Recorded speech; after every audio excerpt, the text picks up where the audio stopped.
Greetings! In today's video, I am going to take a look at a ship I made. Another one, yes. This time... Hey! What in the world do you think you're doing? I'm recording a video, maybe? Yeah, but this is my channel, you muppet! Can't we just, agree to share? Yeah, I guess we could share. Anyways, yeah, so this is clearly 100% Trailmakers. This is Space Engineers. I'm very new to this game. I was basically born yesterday on this game. I feel like I'm getting a lot better. There's already so many things on this very ship that I'm standing on that I would already change and improve. And I am definitely going to build a second version, an improved version at some point in the future. However, for now, I'm just gonna go through what I did on this. That's exactly the plan. So, to start, this is the Kraken from a certain game called Star Citizen. It has a very distinctive shape for a starship, and that's one of the reasons why I really enjoyed building this. I've never done this before, so this will be very scuffed. So, beginning the overview from the front, there is basically a giant section of only armor and empty space in the center. You really don't want to put a lot of important stuff in the front of your ship, because that's usually the part that gets shot at the most. Moving along, there's obviously cannons for defense, and at the bottom as well, there's a little more. We have a vertical thruster pack at the bottom. This is not enough vertical thrust. I should have used hydrogen, but I didn't. Horizontal side-to-side thrust, and backward thrust is tucked in all the way in there. There's obviously a few turrets dotted around so that no jetpack wielding pirate may come and grind my ship to pieces. And well, this is the rear thruster pack, which is quite powerful. Still not powerful enough. Then we move on to the top deck.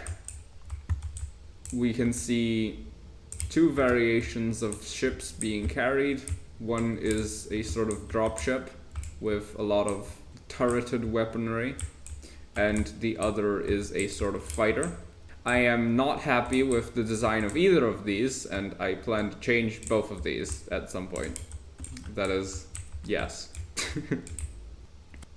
I have spotlights and lights on the edges of the platforms so that the fighters that are incoming for landing have clear view of what they're supposed to be landing on, even when the entire ship is in the shade.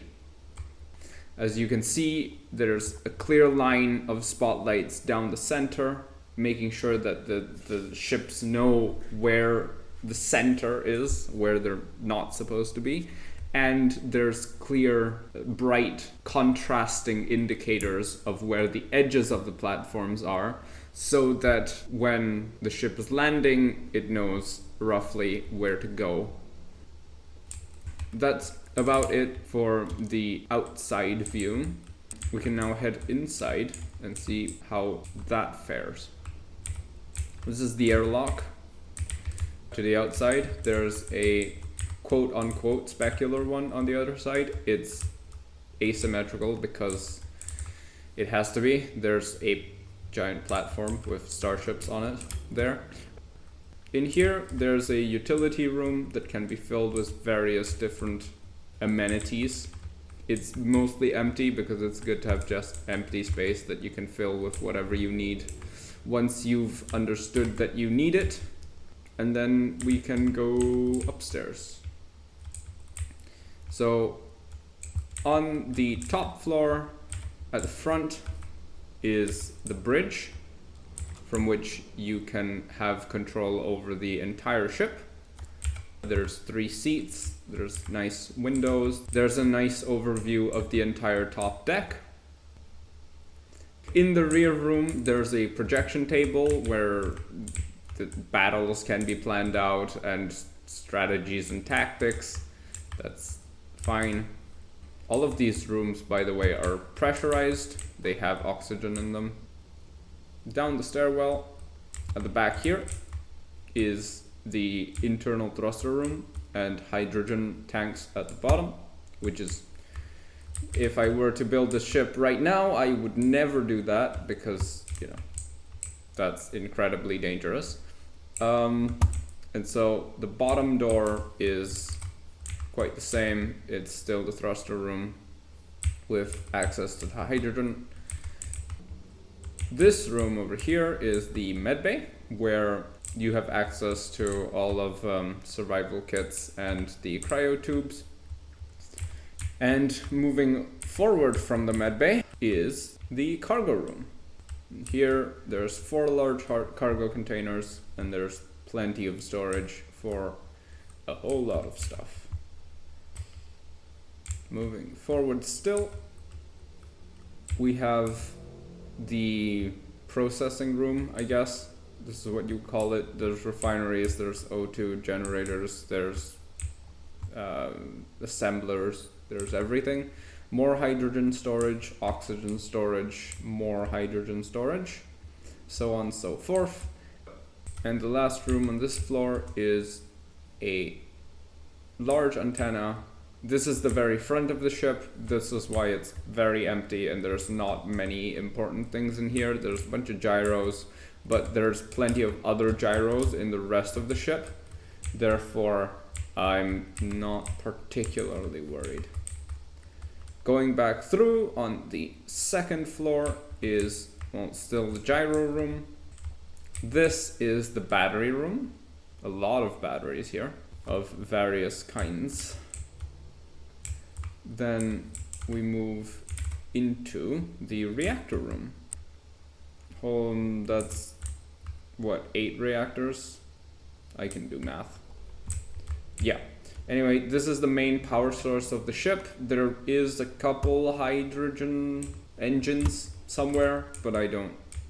Well, but this is clearly the room where most of the energy gets produced. And then these are symmetrical corridors that lead back to the stairwell. And this is gyroscope armor, as is visible here. That is, well, accessible because you might be able to repair this if necessary. And it protects the CIC, which is the combat control room, which is basically a copy of the bridge, except completely encased in heavy armor and not vulnerable, from which you can also control the entire ship. And there you go. This is awkward because I can't ride my ornithopter, which I would very much like to do. I hope you've enjoyed my showcase of this ship. I do plan to get better at showcasing things that are this large and of which I know less about. I'm keenly aware, very keenly aware that I'm not proficient enough at this game to know the peculiarities and weird things that I can point out to make a more interesting video. However, for now, I guess it will do. I hope you've enjoyed, and I will see you in the future.